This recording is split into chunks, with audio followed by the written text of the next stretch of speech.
Welcome back दोस्तों, आपका स्वागत है एक और नई वीडियो में। हम आ गए एकदम लेटेस्ट तड़कते-फड़कते बांग्लादेश जो एकदम चूल्हे में गिर गया है। हमारे विदेशी भाई साहब आ गए, बनिया भाई साहब के साथ में। हम बताएँगे बिज़नेस, पॉलिटिक्स और जियोपॉलिटिकल एंगल्स इस चीज़ के ऊपर क्या है। तो और थोड़ा-सा एक जिस्ट दे देते हैं आपको कि कहाँ बांग्लादेश एज़ अ होल जा रहा है। अभी लेटेस्ट अपडेट ये है कि शेख हसीना इंडिया आ चुकी है और इंडिया में उसको शरण दिया गया है। रिज़ाइन करके आ गई है वो बांग्लादेश से और अभी मिलिट्री को अपने रूल दे दिए और military as a whole rule कर रहा है अभी बांग्लादेश को। और मिलिट्री ये बोला है कि वो एक इंटरिम गवर्नमेंट बनाने वाले हैं वहाँ पे, जो फॉर द टाइम बिंग सरकार बनाएगी अपना एटो, फिर एक इलेक्शंस हेल्प किया जाएगा। इसका कॉन्टेक्स्ट ये है, कुछ टाइम पहले ही 4 महीने पहले एक इलेक्शन रन किया गया था, जो सब लोग द्वारा ये बोला गया था कि एक फ्रॉड इलेक्शन है। क्योंकि क्या हुआ था, बहुत सारे जो बड़े बड़े पार्टीज है, जमात जो है, थोड़ा कॉन्टेक्स्ट देने के लिए, जमात बेसिकली जो आपका रेडिकलाइज्ड इस्लामिस्ट पॉपुलेशन है वहाँ का, जो पाकिस्तान के साइड में था जब बांग्लादेश का लाइक लिबरेशन वॉर था। और जो बीएनपी पार्टी है, जो मेजर ऑपोजिशन है, वो भी ये इलेक्शन लड़ा नहीं था। इस वजह से क्या था कि शेख हसीना को बोला गया था कि ये बहुत ही फ्रॉड इलेक्शन है जो वो लड़के आई है। और बहुत सारा इश्यूज की वजह से आज उसको रिजाइन करना पड़ गया है। ये एक दिन पुराना न्यूज़ मिल रहा है आपको, पर मोस्टली रिजाइन कर दिया पड़ा है। और अब विदेशी भाई साहब हमें डिटेल में बताएंगे कि क्या सब हो रहा है, क्या क्या एंगल्स प्ले आउट हो रहे हैं और हमारे प्रिडिक्शंस क्या रहेंगे आने वाले। विदेशी भाई साहब बताइए। इसमें दो मेजर प्लेयर जो अभी जियोपॉलिटिकल लेवल पे है, वो एक चाइना है और एक यूएसए है। यूएसए चाहता है कि वो चाइना को कंट्रोल करे, पर उसके लिए यूएसए को ज़रूरी लगता है कि वो इंडिया का अलाय रहे, और इस इंडिया का अलाय रहने के लिए यूएस को बहुत बड़ी कीमत चुकानी पड़ती है। ऐसा क्यों? क्योंकि क्योंकि इंडिया इतना बड़ा देश है। सेकंड, इंडिया अपनी शर्तों पे यूएसए से डील करता है। फॉर एन एग्जांपल, इंडिया चाहता है कि भाई मुझे ब्रिक्स में भी रहना है, मुझे क्वाड में भी रहना है। तो इंडिया अपनी शर्तों पे यूएसए से डील करता है और यूएसए को ये मंजूर नहीं है। तो बेसिकली यूएसए चाहता है कि बांग्लादेश पे कहीं पे उसको मिलिट्री बेस मिले, और शेख हसीना ने इस मिलिट्री बेस को देने से यूएसए को मना कर दिया था। अब मैं ऐसा क्यों कह रहा हूँ? तो जैसे ही जनवरी 2024 में इलेक्शन खत्म हुए और शेख हसीना 2/3 मेजॉरिटी से आई, उससे पहले जो यूएसए के एम्बेसडर थे, उन्होंने चीफ इलेक्शन कमीशन की ऑफिस है बांग्लादेश में, चीफ इलेक्शन कमिश्नर से उन्होंने मुलाकात की थी। ये कहने का मतलब है कि एक बड़ा देश दूसरे के घर में दूसरे के चीफ इलेक्शन कमिश्नर से मुलाकात करके क्या प्रूव करना चाह रहा था, वो एक क्वेश्चन मार्क है। वो लोग ये कह रहे थे कि भाई हम फेयर इलेक्शन चाहते हैं, पर फेयर इलेक्शन, क्योंकि आज भी शेख हसीना के पास इतना सपोर्ट है, उनके उनके वोटर्स काफ़ी ज़्यादा है। नो डाउट कोई ऑपोजिशन में लड़ा नहीं था, पर इसका मतलब ये नहीं था कि शेख हसीना ने उनको लड़ने से मना किया था। तो इसमें यूएस ये चाहता था, जैसे ही रिजल्ट आ गए, यूएस ने पहले ही अपना बयान दे दिया कि ये इलेक्शन फेयर नहीं हुए हैं। सेकंड, वो चाहते थे कि वहाँ पे उनको मिलिट्री बेस मिले, जो शेख हसीना ने मना कर दिया था। सो जो पीएम है शेख हसीना, उन्होंने ये बोला था कि US desperate for the military base in Bangladesh. और आपको याद होगा 1975 में एक वॉर हुई थी, जब जहाँ पे इंडोनेशिया ने ईस्ट तिमोर में इन्वेजन किया था। ईस्ट तिमोर एक छोटा-सा देश है, जो ऑस्ट्रेलिया के ऊपर और इंडोनेशिया के एकदम नीचे पड़ता है। हाँ, तो इस इंडोनेशिया से एकदम नीचे ये रहा ईस्ट तिमोर, जहाँ पे इंडोनेशिया ने इन्वेजन किया था। और इन्वेजन जैसे ही किया था, उसको सही ठहराया था यूएसए ने। तो ईस्ट तैमूर जैसा ही एक देश यूएसए के माइंड में है कि वो वहाँ पे बनाए। कहाँ पे? तो बांग्लादेश और म्यांमार की जो नीचे का पोर्शन है, जहाँ से वो साउथ चाइना सी और जो पैसिफिक ओशन है, उसको कंट्रोल कर पाए। तो यूएसए के जो लार्जर माइंडसेट है, उसमें ये है, उसमें कोई डाउट नहीं है। तो वो चाहते थे कि उनको मिलिट्री बेस मिले, और पहले ही उन्होंने ये इलेक्शन फ्रॉड कर दिया था। आपको समझ आना चाहिए कि मैं ऐसा क्यों बोल रहा हूँ, क्योंकि इलेक्शन तो पाकिस्तान में भी फ्रॉड हो रहा है। पाकिस्तान में तो बड़े पिक्चर में फ्रॉड हो रहा है, वहाँ पे मिलिट्री शासन। पर यूएसए ने कभी पाकिस्तान के इलेक्शन को फ्रॉड नहीं बोला, पर यूएसए ने बांग्लादेश के इलेक्शन को फ्रॉड बोल दिया। म्यांमार में ऑलरेडी मिलिट्री शासन है। तो ये है सीआईए का प्लान, मुझे लग रहा है कि जहाँ पे वो लोग चाहते हैं कि भाई उनको उनके हिसाब से गवर्नमेंट आए। आपको समझना होगा कि इंडिया को घेरने के लिए और मतलब इंडिया को इसे रिलीज करने के लिए, ऐसा कह सके इंडिया की कीमत जो उनको मतलब यूएसए को ना चुकानी पड़े इंडिया को कीमत, इसलिए वो सारे आसपास के जो कंट्रीज है उनको कंट्रोल करना चाहते हैं। और हमारे लिए ये दिक्कत वाली बात है। सो मेजर जो जियोपॉलिटिकल रीजन है, जो मेरे हिसाब से ये है कि इसके पीछे यूएसए का हाथ है। क्योंकि इंडिया के आसपास आप देखें तो अफगानिस्तान मिलिट्री ने टेक ओवर कर लिया है, पाकिस्तान ऑलरेडी मिलिट्री शासन है, इस तरफ आए तो म्यांमार मिलिट्री शासन है, मिलिट्री कू, बांग्लादेश, हम देख ही रहे हैं सिचुएशन। श्रीलंका, आप देखिए श्रीलंका किस किस तरीके की गंदी हालत श्रीलंका की थी, ठीक है। Nepal already pro China pro USA हो रहा है, थोड़ी देर में सरकार बदल रही है, थोड़ी देर में नहीं बदल रही है।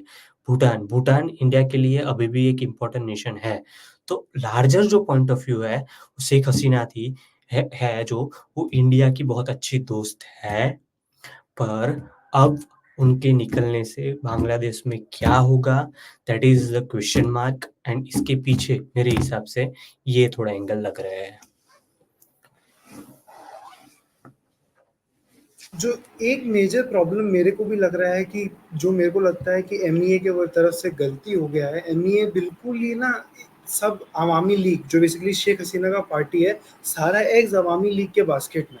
इंडिया भी रिसेंटली पिछले 2-3 साल से बीएनपी के साथ कांटेक्ट बनाना चाह रही है, पर लाइक ऐसा हुआ है कि लाइक मेजर कांटेक्ट नहीं बन पाया इतना ज़्यादा लाइक बीएनपी के साथ में, कि बीएनपी और जमात काफ़ी लाइक होता ना वो वाला बात है कि होता ना लाइक पता नहीं चलता है कहाँ बीएनपी स्टार्ट हो रहा है कहाँ जमात स्टार्ट हो रहा है, और जो कि जमात हमें बैंड है। सो बेसिकली क्या होता है कि जब भी कोई रेजरेक्शन होता है, आप देखिए यूएस में एक बार हो गया ना, मेरे को पर्सनली लगता है ये एक रेपिटेशन हो रहा है हर जगह में। एक बार जाके होता है ना, जो मेन जगह है उनका प्राइम मिनिस्टर ऑफिस है, जो प्रेसिडेंट ऑफिस ओवल हाउसेज है, हर जगह अटैक हो रहा है। अगर आप देखिए सेम पिक्चर यूएस में स्टार्ट हुआ, फ्रांस में कोशिश किया गया सेम चीज करने का, यूके में आप देखिए किस टाइप के राइट्स हो रहे हैं, रोज कुछ ना कुछ सुनने में आ रहा है। लाइक उसके बाद में अगर आप देखेंगे पाकिस्तान में सेम चीज हुआ आर्मी जनरल के साथ, क्योंकि वहाँ पे प्राइम मिनिस्टर इतना इंपॉर्टेंट नहीं है, आर्मी जनरल इंपॉर्टेंट है। देखिए जो इंपॉर्टेंट है उनके घर में घुस घुस के मारा जा रहा है उनको, लाइक होता है उनके घर में घुस के अटैक किया जा रहा है। अगर आप देखेंगे लाइक होता ना अभी बांग्लादेश में हुआ, म्यांमार में जैसे लाइक हुआ है, उसके बाद म्यांमार में प्रोटेस्ट हो रहा है, लाइक वहाँ पे तो पूरा रेडिकलाइज हो गया मूवमेंट, बटों में बट गए हैं सब लोग। बेसिकली मेरे को पर्सनली लगता है कि अब क्या होगा ना, ये ट्रेंड बनता जा रहा है कि ये घुस के लाइक, अगर आपको पता चलो केनिया में सेम चीज हुआ है, केनिया में अभी रिसेंटली बहुत मेजर राइट्स हुए हैं, नाइजीरिया में मेजर राइट्स हुए हैं, लाइक होता ना सिर्फ कैपिटल्स की बात कर रहा हूँ मैं। ये इतना डिसेंट है कि उसका रीजन क्या है, वॉर टाइम इकोनॉमीज है ये सब अभी वॉर के चक्कर में सबका इन्फ्लेशन बढ़ गया है। बहुत जगह इन्फ्लेशन नहीं भी बढ़ा है तो भी वो लाइक होता है लोगों को बस आग भड़काना है, सही समय है, यही टाइम है आग भड़का के अपना काम कराने। देखिए क्या है, सब बिजी हैं, अभी जंग चल रहा है, किसी के पास बैंडविथ नहीं है इतना एक जन को पकड़ के रखने का, तो सबके जो मन में आ रहा है वो कर रहा है। एक इंपॉर्टेंट मैं यहाँ पे ग्राफ दिखाना चाहूंगा, लाइक होता है जो मेरे को लगता है पर्सनली लाइक बांग्लादेश के लिए बहुत रेलेवेंट है आज के टाइम पे। देखिए क्या हुआ, फर्स्ट अगर आप यहाँ पे टेक ऑफ देखेंगे, तो जो टेक ऑफ हुआ वो हुआ था वहां का सुप्रीम हाई कोर्ट का डिसीजन से, ठीक है। फर्स्ट सेल ऑफ जो हुआ वो हुआ वहां पे जब शेख हसीना आके बोली हम कुछ कर रहे हैं, ठीक है, आप टेंशन मत लीजिए हम कर रहे हैं, हमारे तरफ से पूरा सपोर्ट है कि हम नहीं चाहते हैं कि फालतू में ये एस्केलेट हो। फिर क्या होता है एकदम से बहुत एस्केलेशन कब हो गया, जब शेख हसीना के द्वारा ये बोल दिया गया कि भाई अगर हम अपने लोगों के लिए नहीं करेंगे, जो कि अवामी लीग के लोग वो बोलना चाह रहे हैं, जो लोग लिबरेशन में हेल्प किए थे बांग्लादेश का, उनको हेल्प नहीं करेंगे तो उसको रजाकार करेंगे क्या।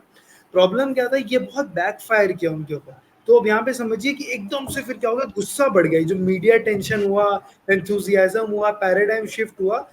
अब यहाँ पे हम आ गए बुल ट्रैप में। ये मैं आपको बहुत ही स्टॉक मार्केट डेफिनेशन में समझा रहा हूँ, पर अभी हम लोग यहाँ पे खड़े हैं। अभी क्या हुआ है, लाइक होता ना शेख हसीना छोड़ के चली गई है पिक्चर को, और लाइक होता ना यहाँ पे रिटर्न टू नॉर्मलसी में है। जरूरी नहीं है कि अब फियर और कैपिचुलेशन का नीचे जाएंगे, हमको क्या पता ऊपर और जा सके। अगर यहाँ पे मिलिट्री वाला बोलता है कि नहीं भैया हम अपना चलाएंगे डिक्टेटरशिप, कोई जरूरत नहीं, क्योंकि आप देखिए बांग्लादेश में हिस्ट्री रह चुका है इस चीज का कि वो लोग क्या करते हैं जब मिलिट्री वाला पावर में आता है फिर उनको छोड़ने का भी मन नहीं करता है। ये सब बहुत नया डेमोक्रेसी है, 50 ईयर्स हुआ बांग्लादेश को एग्जिस्टेंस में आए, 50-55 एट मैक्स। विदेशी भाई साहब मुंह करेक्ट कर सकते हैं अगर हम गलत बोल रहे हैं इस चीज में। 1971 जो वॉर हुई थी वही। सही बात है, तो ज्यादा पुराना देश नहीं है लोग, इनका डेमोक्रेसीज और ये सब होता ना बहुत नया है कंपैरेटिवली। अगर आपको याद हो 2008 में जब इनका डिक्टेटरशिप आ गया था, तब शेख हसीना का जो अवामी लीग पार्टी है और बीएनपी पार्टी है वो लोग साथ में आ गए थे इस बोल के कि भैया हम लोग लड़ेंगे इलेक्शन और हम आर्मी को हटाएंगे, और तब शेख हसीना जीती थी। उसके पहले क्या होता था, 4 साल शेख हसीना जीतती थी, 4 साल लाइक होता ना 4 साल का टर्म बीएनपी को मिलता था। पर उसके बाद ऐसा क्या हुआ, स्ट्रेट स्वीप में लाइक अवामी लीग किल करते चला गया। इतना अच्छा लाइक उन्होंने काम किया, डेवलपमेंट किया उन लोगों ने। प्लस दूसरा चीज क्या है, मेरे को पर्सनली लगता है मैं इंडिया के लिए बहुत वरीड हूँ, और स्पेशली बांग्लादेशी हिंदूज के लिए, क्योंकि अब देखिए क्या हो गया है, रेडिकल्स आ गए हैं वहाँ पे। शेख हसीना को आप बोलिए कितने भी खराब थी अच्छी थी जो भी थी, she was still pro India like होता ना। और इंडिया का ओनली वॉइस जो था ना, जो लेवरेजिंग पावर था वहाँ पे, वो शेख हसीना ही थी। अब Sheikh Hasina out of the picture है। ये वही बात है कि सुनक वहां बैठा है, सुनक ने हिंदू फोबिया के बारे में बात नहीं किया है, कियर स्टारमर ने किया है, क्योंकि उसको हिंदू वोट चाहिए था। यहीं पे सुनक की गलती हुई, इसलिए सुनक हारा। दैट्स अ डिफरेंट टॉपिक जिसके ऊपर हम कभी और बात करेंगे। पर मेरा कहने का मतलब क्या है, अगर आप खुद एक हिंदू है ना, तो आप, और अगर आप वहां पे लड़ रहे हैं इलेक्शन, तो आपके लिए बहुत वीकनेस का पॉइंट हो जाता है ये सब पॉइंट उठाना। तो सुनक नहीं उठा सकता था बात, पर कियर स्टारमर उठा रहे इस चीज को। मेरा पॉइंट क्या है कि शेख हसीना के जाने के बाद ना हिंदूज के लिए, बांग्लादेशी हिंदूज के लिए बहुत मुश्किल होने वाला आने वाला टाइम में। उसका रीजन यही है कि एक प्रोटेक्शन लेयर था।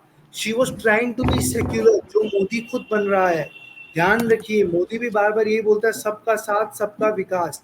जब भी बंगाल का जो बीजेपी है वो बोलता है कि हमको क्यों करना है सबका साथ सबका विकास जब हमको वोट नहीं मिलता है, उसके बावजूद पार्टी हाईकमांड बोलता है कि नहीं सबका साथ सबका विकास। क्योंकि एक स्टेट के लिए नहीं लड़ रहे हैं वो लोग, दे आर नेशनल पार्टी, उनका बड़ा एम्स है, वो देश के लिए सोच रहे हैं। देश के लिए सोचने से क्या होता है, आपको कॉम्प्रोमाइज करना होता है कहीं ना कहीं आइडियोलॉजी में। और एक और चीज है, बांग्लादेश कितना ही बोल ले, आज ही वो लोग इंडिया पे भरपूर डिपेंडेंट है। इंडिया का जो टेक्सटाइल इंडस्ट्री है वो डेसिमेट हो गया बांग्लादेश की वजह से। उसका रीजन ये था कि पॉलिटिकल सपोर्ट इंडिया का ये मानना था कि अगर हम बांग्लादेश को स्टेबलाइज कर सकते हैं टेक्सटाइल देके, इट मेक सेंस, हम सपोर्ट करेंगे उनको।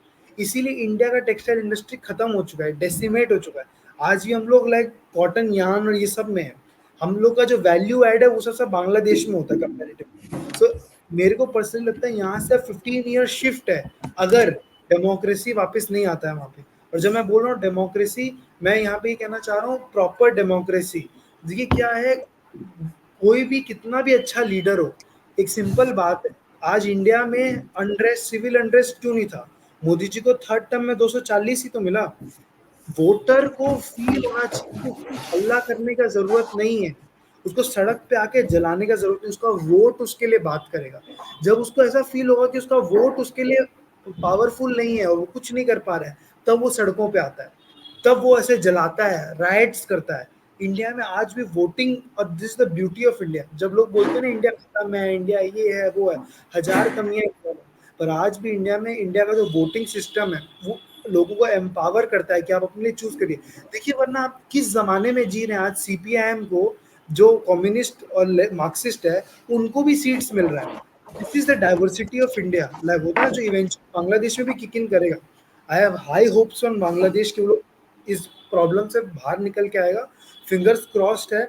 बात यहाँ पे अभी मेरे को जो लेटेस्ट सुनने में आया वो ये है कि मोहम्मद यूनुस, जो वहाँ के फेमस लाइक होता ना Grameen Nobel bank laureate. Nobel laureate है, उसको, उसके ऊपर भी शेख हसीना ने काफी जुल्म किया है, बहुत सारे चार्जेस थे। देखिए क्या है, political vendettas aside, we would like कि बांग्लादेश स्टेबलाइज हुए। हम एज इंडिया यही देखना चाहेंगे, हमको नहीं फर्क पड़ता कौन है क्या हो रहा है, हमारा ये मकसद रहना चाहिए कि बांग्लादेश स्टेबलाइज्ड है।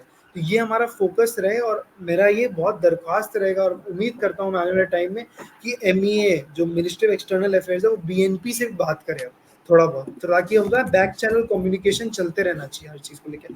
विदेशी भाई साहब क्या राय है आपका इसके ऊपर? बात सही है। और एक जो आपने पॉइंट बोला कि भाई इंडिया की जो सिस्टम है डेमोक्रेसी में, जो जिसमें लेफ्ट को भी वोट मिलता है, जिसमें टीएमसी कांग्रेस सबको वोट मिलता है। एक और पॉइंट है कि इंडिया की जो आर्मी है वो एकदम डिसिप्लिन आर्मी है। उन्होंने कभी पॉलिटिकली अनस्टेबल या फिर डिस्टेबल करने की ज़रूरत नहीं समझी है। कभी भी ये नहीं पॉसिबल हुआ है इंडिया में। और क्योंकि इंडिया एक मैच्योर डेमोक्रेसी है, सबसे लार्जेस्ट डेमोक्रेसी होने के साथ-साथ। सो मेरा ये पॉइंट ये है कि सिविलाइजेशनल मिलिट्री ने सोसाइटी कभी भी भी है। करेक्ट, मिलिट्री ने कभी भी इसमें पॉलिटिकल सिस्टम में इंटरफेयर करने का ट्राई ही नहीं किया है, क्योंकि हमारी एकदम डिसिप्लिन मिलिट्री है। और जो आपने बोला कि यूके में भी, सो अभी जो मेरे पास न्यूज़ है कि जो लंदन में इंडिया की एम्बेसी है, उन्होंने एक एडवाइजरी जारी कर दी है, जिसमें उन्होंने कहा गया है कि लंदन में इंडियन सिटीज़न्स है वो ट्रैवल ना करें। So this is very also important, like कि जैसे फ्रांस में अभी राइट्स हो रहे थे, जैसे इलेक्शन खत्म हुए उनके, लंदन में भी राइट्स हो रहे हैं। लंदन में सेकंड यूएसए इलेक्शन की फेंस पे बैठा हुआ है। जैसे ही इलेक्शन उनके खत्म होंगे, आप देख सकते हैं कि कितना प्रेशराइज इलेक्शन है। लाइक वर्ल्ड की ओल्डेस्ट डेमोक्रेसी है यूएसए, फिर भी इतनी प्रेशराइज्ड इलेक्शंस है। सो ये एक पॉइंट है जिसको सोचना पड़ेगा कि why India is mother of all democracy. Why? एक और बिकॉज पॉइंट है मेरा, लाइक जिसके बाद हम लोग लाइक मैक्रो पिक्चर में जाएंगे कैसे लाइक होता है और कौन से कॉन्फ्लिक्ट्स है जिस पे आप ध्यान रख सकते हैं। उस पर 2 मिनट यूएस के बारे में बोलना चाहूँगा। पिछले वीडियो में ऑलरेडी विदेशी भाई साहब ने तो बता दिया यूएस के ऊपर उनका क्या राय है। मेरा भी ये राय है, Kamala Harris very critical time, like होता है ना, अभी वो किसको वीपी पकड़ती है बहुत इंपॉर्टेंट है। पर्सनली मेरे को ऐसा लगता है कि उसके हाथ से यूएस फिसलता जा रहा है। रुपया बहुत उठा रही है वो, $200 मिलियन का उसको वो सब मिल गया है। पर्सनली मेरे को ऐसा लगता है कि जो दो मेजर नैरेटिव्स है जिसके ऊपर वो कैसा स्टांस लेके, उस पर डिपेंड करेगा कि वो उसका वोटर बेस कहाँ रहेगा। One will be crypto. Crypto अगर वो किस तरफ जा रही है, क्योंकि ट्रंप ने अपना दावा खेल दिया है, उसने बोल दिया है कि हम प्रो क्रिप्टो है। उसका रीजंस अलग होगा कि उसके पास अब उपाय नहीं है और प्रो क्रिप्टो लॉबी उसको बहुत पैसे दे रही है। Like that's a very fair thing. But देखिए, आपको समझना होगा, अगर ट्रम्प को पैसे दे रही है ना, तो ये बात आपको भी समझना होगा, there is a wider audience जो क्रिप्टो कंज्यूम करती है, जो क्रिप्टो में इन्वेस्टेड है, उनके खुद के पैसे लगे हुए हैं। देखिए, बाजार में जिन सब लोग अपने खुद के स्वार्थ के लिए लोगों को इन कैंपेन्स को पैसे देते हैं। तो आने वाले टाइम में कमला हैरिस का क्रिप्टो के ऊपर क्या राय है। देखिए, दो चीज़ें मैं यहाँ पर डिफ्रेंशिएट करूंगा, रिपब्लिकन स्पेशली ट्रम्प को बाइडन या फिर डेमोक्रेट के साथ। डेमोक्रेटिक मशीनरी वे में चलता है, तो डेमोक्रेट अगर कोई डिसीजन बनाएगा ना, it would be a more holistic way of thinking, 5 साल आगे का सोचते हुए।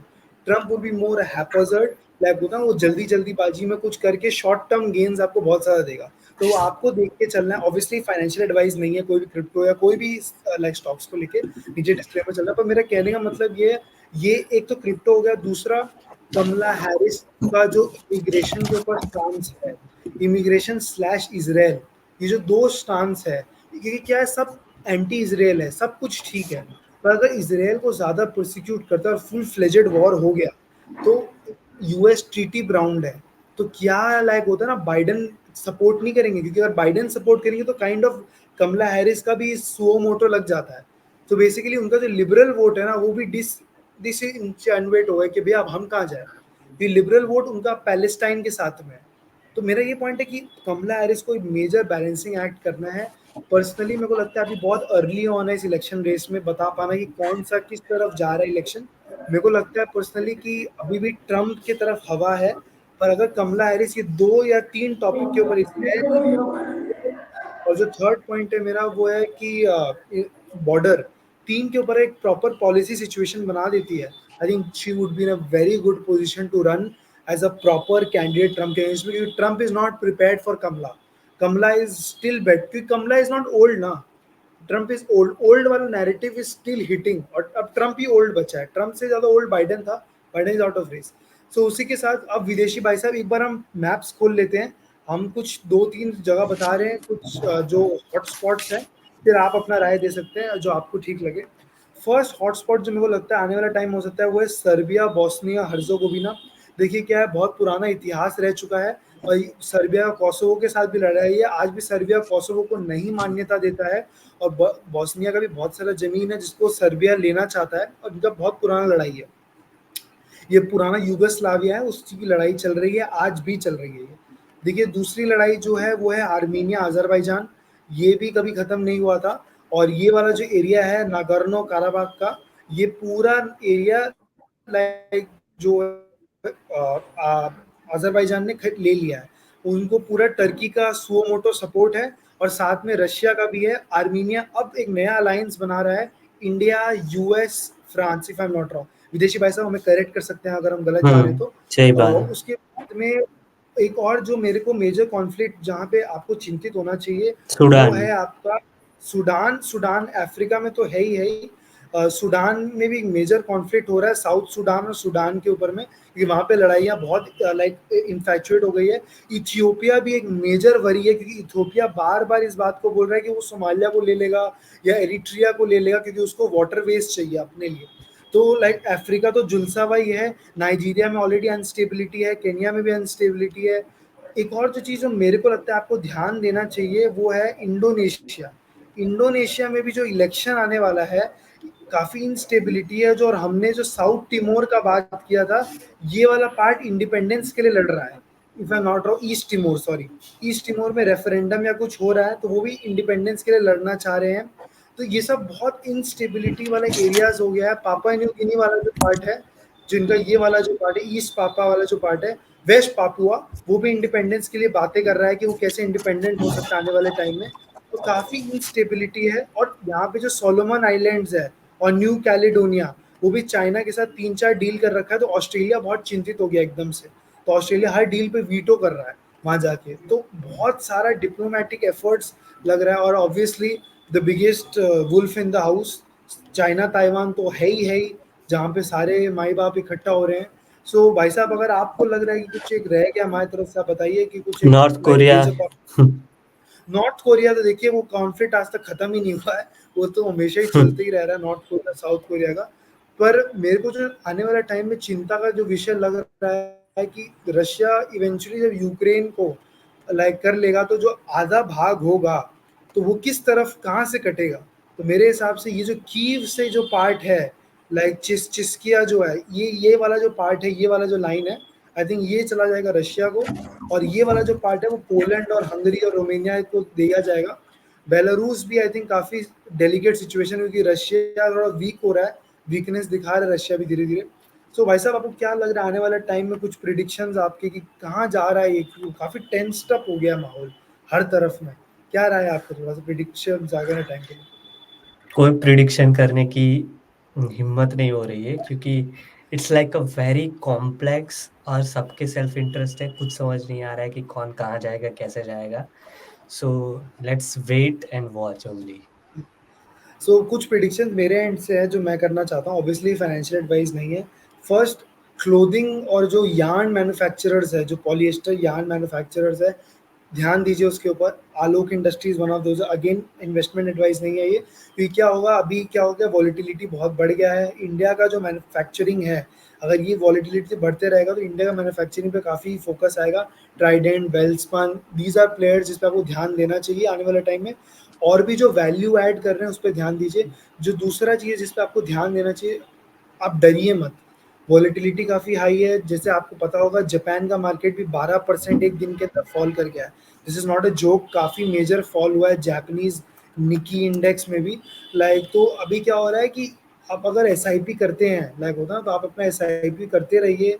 ये सब अप डाउन मार्केट में चलते रहता है, आपको ऐसा लाइक होता ना, मेजर कुछ चिंता करने का बात नहीं। कि क्या है जो, देखिए क्या जो ट्रेड करते हैं उनके लिए प्रॉब्लमेटिक है। देखिए आप देख सकते हैं थोड़ा सा, देखिए इतना मेजर फॉल हुआ और उसके बाद यहाँ देखिए तुरंत एक अपटिक भी आ गया है, लाइक होता ना, हाफ रिकवरी ऑलमोस्ट हो गया निकी में। और सब मार्केट्स धीरे रिकवर कर रहे हैं। कोई भी पैनिक सेलिंग मत करिए। देखिए कोई भी जो इन्वेस्टमेंट्स जो किया है आपने लॉन्ग टर्म बेसिस पे किया है उसको आप रखिए। जो भी शॉर्ट टर्म ट्रेडिंग है उसको अवॉइड करिए क्योंकि काफ़ी वॉलेटाइल मार्केट है अभी, काफ़ी सारे मूविंग पार्ट्स है। जैसे मैंने आपको उस चार्ट में भी दिखाया था कि हर समय जब होता है ना, लाइक एकदम पीक अनसर्टिनिटी होता है ना, तभी आपके लिए मौका बनता है जब आप कुछ एक अच्छा इन्वेस्टमेंट्स ले, कुछ अगर आपको अच्छा लगे, जो आप एक अच्छा इन्वेस्टमेंट कर सकते हैं, उस पे फोकस रहिए। काफ़ी सारा जियोपॉलिटिकल अनस्टेबिलिटी है, बने रहिए, हम अपडेट्स करते रहेंगे आपको उसी के साथ में। और यूएस इलेक्शंस के वो भी सून एक अपडेट वीडियो बनाएंगे 1-1.5 महीने में, थोड़ा हम लोगों को भी नया नया अपडेट्स पता चले उसके ऊपर, उस बेसिस बनाएंगे। उसी के साथ आज की वीडियो समाप्त करते हुए थैंक यू फॉर वॉचिंग।